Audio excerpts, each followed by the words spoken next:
नमस्कार, मैं सीमा। इस समय वक्फ बोर्ड पर इतना घमासान युद्ध की तरह चल रहा है कि लोग इस समय केवल हर न्यूज़ चैनल पे, हर जगह पे सिर्फ वक्फ की प्रॉपर्टी को लेकर ही बातें चल रही हैं। तो इसमें क्या कानून जो है लाया जा रहा है, क्या अमेंडमेंट हो रहा है, तो लोगों का कहना है ये सरकार जो संशोधन कर रही है ये सुधार है या कोई जबरदस्ती है, ये अमेंडमेंट है या कोई जास्ती है। तो इस पर जो है आज हम चर्चा करने जा रहे हैं कि पोजेशन और ऑनरशिप है क्या। जैसे कल हमने अपनी वीडियो में बताया था कि एडवर्स पोजेशन क्या होता है। सुप्रीम कोर्ट का जो ऑर्डर आया, कितने साल का हो तो आपका पोजेशन हो सकता है, नहीं तो फिर आप उसके ऑनर कब बनेंगे। यानी वक्फ की प्रॉपर्टियां जो होती हैं वो नुजूल यानी ट्रस्ट पर अगर दी गई हैं कि उसमें एक लिमिटेशन होता है 100 साल, 200 साल, 50 साल ऐसे करके कुछ होता है। जिस तरीके से हम कोई पेड़ या वो होती है तो उसमें हम उसको लीज पर दे देते हैं कि इतने साल के लिए आप हमारे खेत पर जो है वो खेती कर सकते हैं, उसके बाद वो जो है जगह वो खाली कर दी जाती है।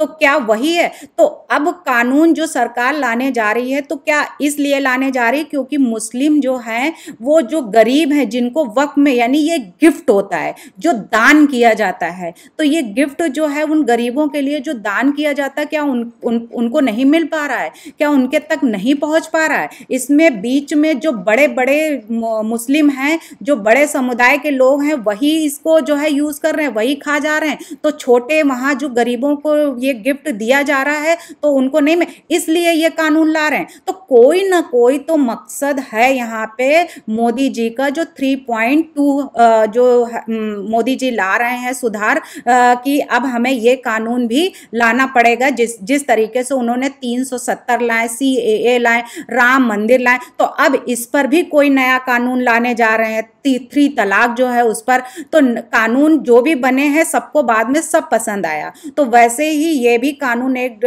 बनाने जा रहे हैं। तो कुछ सोच कर ही बनाने जा रहे हैं, शायद हो सकता है कि आप लोग के फायदे के लिए ही ये कानून बनने जा रहा हो। तो इसमें कहा कि हम बताने जा रहे थे कि पोजेशन और ऑनरशिप में क्या डिफरेंस है। तो पोजेशन जो होता है वो 2 तरीके के पोजेशन होते हैं, एक होता है कॉर्पोरियल और दूसरा होता है इनकॉर्पोरियल।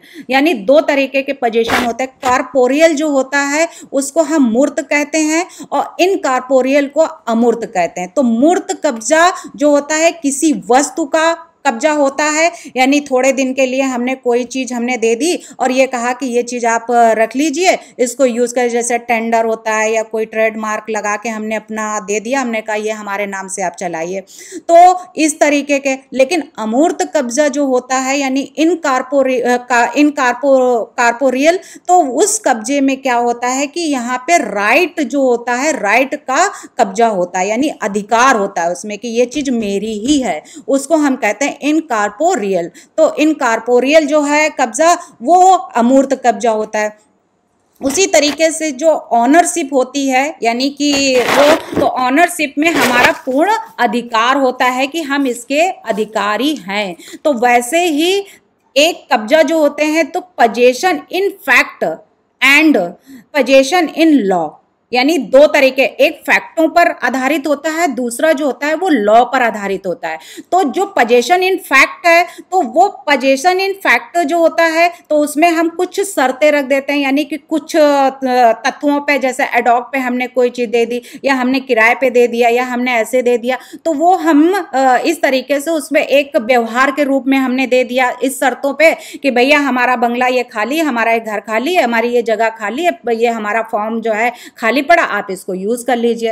तो वो फैक्टों पे होता है, यानी पोजेशन इन फैक्ट। और पोजेशन इन लॉ जो होता है उसमें हम पूरा एग्रीमेंट करवाते हैं, फॉर्म भरवाते हैं, यानी जैसे नुजूल की प्रॉपर्टी होती है, ट्रस्ट की प्रॉपर्टी होती है, वो एक पोजेशन इन लॉ होता है कि लॉ द्वारा उसमें बाकायदा जो है लिखित में दिया जाता है कि इतने साल बाद आप इसको खाली कर देंगे, ये है। तो इस तरीके की प्रॉपर्टी को हम कहते हैं पोजेशन इन लॉ। तो पोजेशियो नेचुरलिस जो होता है यानी पोजेशियो नेचुरलिस, तो इसको प्राकृतिक कब्जा कहते हैं। वहीं पे एक होता है पोजेशियो सिविलिस, तो सिविलिस का मतलब होता है सिविल कब्जा, यानी कि दो तरीके के कब्जे इसमें भी बताए गए, पोजेशन इन, जैसे फैक्ट था पोजेशन इन लॉ, वैसे ही पोजेशियो इन नेचुरलिस और पोजेशियो इन सिविलिस।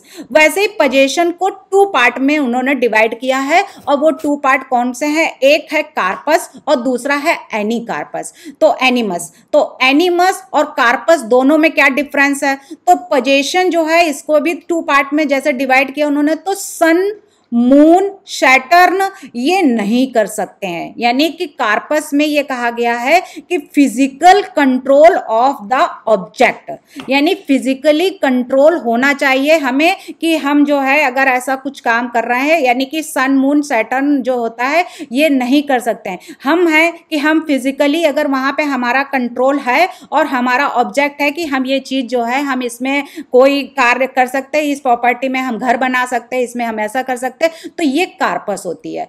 एनी कार्पस यानी मेंटल एलिमेंट्स, तो मेंटल एलिमेंट्स जो होता है वो क्या है, वो बिना इस मानसिक तत्व के आधार पर होता है कि कोई कब्जा नहीं हो सकता, यानी उस पर आप मानसिक मेंटली प्रिपेयर्ड हो जाइए कि आप इसके जो है वो पोजीशन आप इस पर नहीं जमा। हमने कहा कि 10 दिन के लिए हमने कहा यहाँ पे अपनी गाय भैंस है उसको आप बांध दीजिए, यहाँ मेरी जगह खाली पड़ी।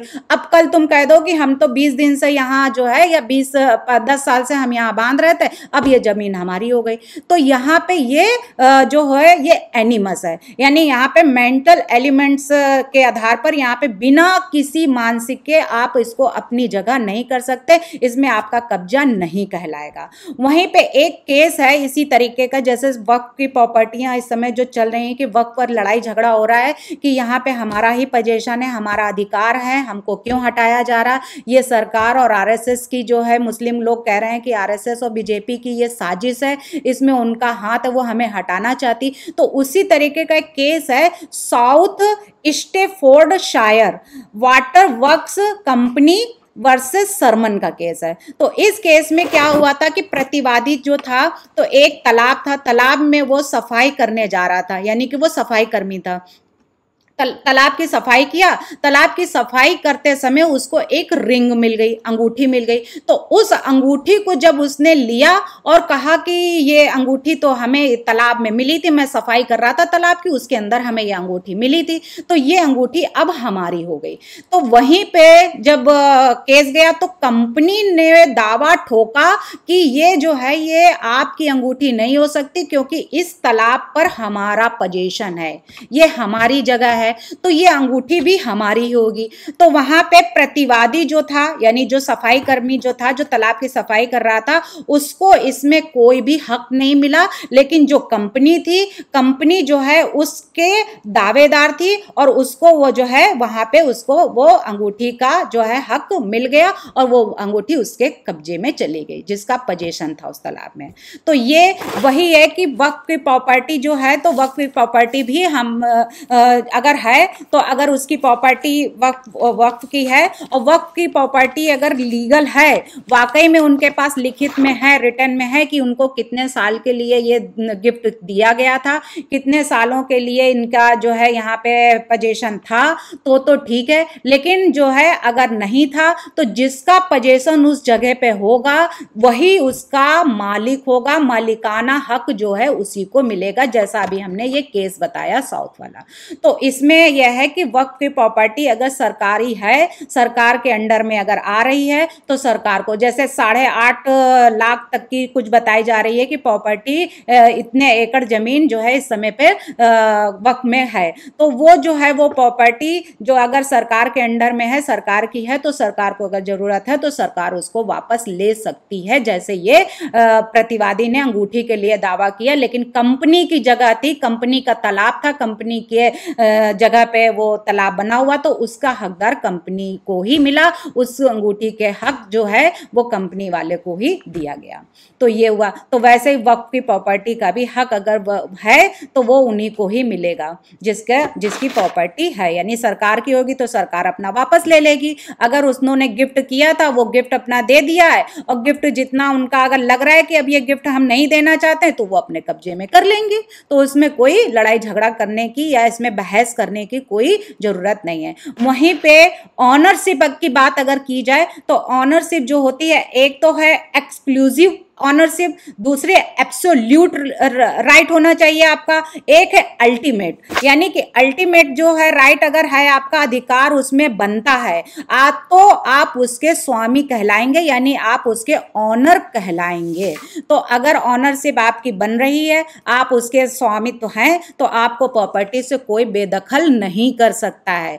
जैसे कि हमने देखा है कि चैनलों पे बड़ा डिस्कस हो रहा है यही वक्फ की प्रॉपर्टी पर, तो हमने ये जो है सुना तो हमें लगा पोजीशन और ऑनरशिप भी जानना बहुत जरूरी है आप लोगों के लिए कि आखिर पोजीशन है क्या और ऑनरशिप क्या है। तो ऑनरशिप का मतलब होता है जो उसका स्वामी है, उसका हकदार है, यानी एब्सोल्यूट जो राइट है, जिसका है अधिकार है, तो वो उसका ऑनर होगा। पोजीशन केवल उस पे होता है कि जैसे अब हमने किराए पे दे दिया या अपनी खुशी से किसी को दे दिया कि भैया इतने साल तक हमने आपको दे रखा था, अब हमें जरूरत है, हम इसको वापस लेना चाहते हैं, तो आपको हमें देना पड़ेगा। तो ये होता है पोजीशन, यानी कब्जा आपका था लेकिन आप उसके स्वामी नहीं थे, तो वो पोजीशन हमने आपको जो दिया था अब उसको हमें वापस करना पड़ेगा। वैसे ही वक्फ की प्रॉपर्टी है, आपको गिफ्ट दी गई थी, अगर आपके कब्जे में है, सरकार की प्रॉपर्टी है, तो सरकार अपना वापस लेना चाहती है तो वो वापस ले सकती है, उस पर कानून बनाना चाहती है तो कानून बना सकती है। तो सरकार जो है इसमें कोई संशोधन अगर ला रही है तो इसमें लड़ाई झगड़ा करने की जरूरत नहीं है। संशोधन से बदलेगी वक्फ बोर्ड की सूरत, यानी कि उससे अगर कोई कानून अच्छा ला रहे हैं तो आपके ही भले के लिए कोई कानून बनाना चाह रहे होंगे मोदी सरकार, तो वो आप अपना उसको एक्सेप्ट करिए। वक्फ के खिलाफ, यानी कि जो वो है आपका वक्फ का विस्तारवाद जो कहा है, पर मोदी और योगी का बुलडोजर अब चलेगा। लोगों का कहना है कि वक्फ बोर्ड पर के विस्तारवाद पर अब योगी और मोदी का बुलडोजर चलेगा। खतरे में जो है वक्फ टेंशन में है, भाईजान भी टेंशन में है। उन्होंने ये भी कह दिया यहाँ तक कि अंबानी की प्रॉपर्टी जो है वो भी वक्फ पर है, अंबानी को भी उन्होंने खींच लिया कि वक्फ की प्रॉपर्टी पे वो भी अपना काबिज है, वो भी अपना कब्जा जमा हुए हैं। तो खतरे में वक्फ की प्रॉपर्टी अगर है तो उसमें टेंशन में क्यों आ रहे हैं भाईजान। तो अब इसमें यह कहा जा रहा है वक्फ पर चलेगी मोदी की कैची, यानी कि जितना जो है अगर कानून जो बनाने लायक होएगा वो बनेगा, जो कानून हटाने लायक होगा उसको, जैसे आप नहीं होता कुछ रिकॉर्डिंग करते हैं या कोई ऐसी बात करते हैं तो आप बीच से उसको कट कर देते हैं, तो उस पर भी यही है कि कानून जो है अगर सही है, जो लीगल होगा वो वही कानून रहेगा, जो इलीगल है उसको कैची की तरह उसको काट के अलग कर दिया जाएगा, वो हिस्सा अलग करके नया कानून बना दिया जाएगा। बस इतना बदलाव होगा। तो वक्फ का मतलब है गिफ्ट, जैसा अभी हमने पहले बताया था कि गिफ्ट है, ना कि ये कोई जो है भीख दी जा रही है आपको, ये गिफ्ट में दी गई थी, तो ये गरीबों के लिए होता है और गरीब जो हो ये इसका हक जो होता है, हकदार होता है। लेकिन जो बड़े मुस्लिम हैं ये बीच में इसका जो है हक खा जाते हैं और उनको नहीं मिल पाता है। तो वक्फ की प्रॉपर्टी पर जो है अब जो नजर रखी है मोदी सरकार ने कि अब इसको कैची चलाना बहुत जरूरी हो गया, इसमें नया कानून लाना जरूरी हो गया, तो ये गलत बात नहीं है। अभी इस संशोधन में यह पता भी नहीं है कि संशोधन करेंगे या फिर कुछ और होने वाला है काम, यानी कि संशोधन पर कोई काम होगा या वक्फ पर जो है कुछ नया अमेंडमेंट करेंगे। तो वक्फ जो है वक्फ पर पुनर्गठन करने वाले हैं, यानी कि नया कानून जो है वो संभव होगा या नहीं होगा, किया जाएगा या नहीं किया जाएगा, यानी वक्फ बोर्ड पर पुनर्गठन यानी कि न्यू जो है नया कानून जो है वो लागू करने जा रहे हैं मोदी सरकार। वक्फ एक्ट में बदलाव होगा अगर तो अवेशी रशीदी यानी और क्यों, मतलब ये लोगों को क्यों हो रहे हैं आग बबूला, यानी कि अगर वक्फ बोर्ड पर कोई कानून बनाया जा रहा है तो उसमें रसीदी और अवेसी जो हैं वो आग बबूला क्यों हुए जा रहे हैं, क्यों तिलमिला रहे हैं इतना, क्यों उनको जो है इतनी झटपटाहट हो रही है, क्यों उनको इतने झटके लग रहे हैं। तो ये सारी चीज़ें जो हैं वो उनको सोचनी चाहिए कि ये कानून जो है कोई ना कोई जो है बेनिफिट के लिए ही बनाया जा रहा है। जैसे 3 तलाक पे कितना बवाल हुआ था, हिजाब पे कितना बवाल हुआ था, तो ये सारे CAA पे कितना बवाल हुआ था। तो ये कानून जितने बनाए जाते हैं, जैसे 370 पे कितना बवाल हुआ था, उसके बाद में ये राम मंदिर पे कितना बवाल हुआ था जो है, तो ये जितने, तो अब इस पर भी बवाल होना भाई सही है। तो ये कानून जब बनते हैं तो इनमें कोई ना कोई प्रॉब्लम, जब वो टोल प्लाजा वाला था उसमें कानून बन रहा था, उसमें भी प्रॉब्लम हुई थी। जब बन जाता है तब लोगों को समझ में आता है कि हाँ ये हमारे बेनिफिट के लिए ये कानून बनाया गया था। तो वैसे ही वक्फ बोर्ड पर आरोप ये भी है कि वो सरकारी संपत्ति है पर भी अपना दावा ठोकता है, लेकिन फिर भी मुस्लिम जो है उस पर अपना दावा ठोक रहा है कि नहीं ये हमारी है। जमीन हड़पने के लिए अगर वो कह रहे हैं कि सरकार कि ये गलत है, वो अपनी पावर का गलत यूज कर रहे हैं, वो अपनी जो है पावर इसमें इस्तेमाल कर रहे हैं, क्योंकि उनकी सरकार है तो वो कुछ भी कर सकते हैं। अभी वक्फ बोर्ड के पास 8.7 लाख से ज्यादा संपत्ति है। तो सोचिए ये संपत्ति जो है ये लीगल है या इलीगल है। अगर लीगल होगी तो उसमें कानून पास नहीं होगा, अगर इलीगल होगी तो उसमें नया कानून पास करके कुछ अमेंडमेंट कर दिया जाएगा और वो आपके ही बेनिफिट के लिए होगा। मुस्लिम का कहना है कि सरकार वक्फ की प्रॉपर्टी को लूटना चाहती है। तो क्या ये सत्य बात है कि हाँ वो लूटना, तो वो कोई औरंगजेब नहीं है जो आपकी प्रॉपर्टी लूट लेंगे, वो मोहम्मद बिन तुगलक नहीं है जो इधर से हटा के ये प्रॉपर्टी कहीं और ट्रांसफर कर देंगे। तो ये सब कहने से कोई फायदा नहीं है। वक्फ की प्रॉपर्टी अगर आपकी जो है लीगल है तो आपको ही मिलेगी। मुस्लिम का यह भी कहना है कि बीजेपी और आरएसएस की नीयत में खोट है और वो इनकी नीयत जो है वो अच्छी नहीं है, वो इसी वजह से इस पर जो है कुछ ना कुछ जो है अमेंडमेंट करना चाहती है कि इनकी वक्फ की प्रॉपर्टियां जो हैं वो इलीगल हैं, इनसे छीन ली जाएं। 40 संशोधन कर सरकार जो है इसमें वक्फ बोर्ड पर कोई ना कोई नया कानून लागू करने जा रही है।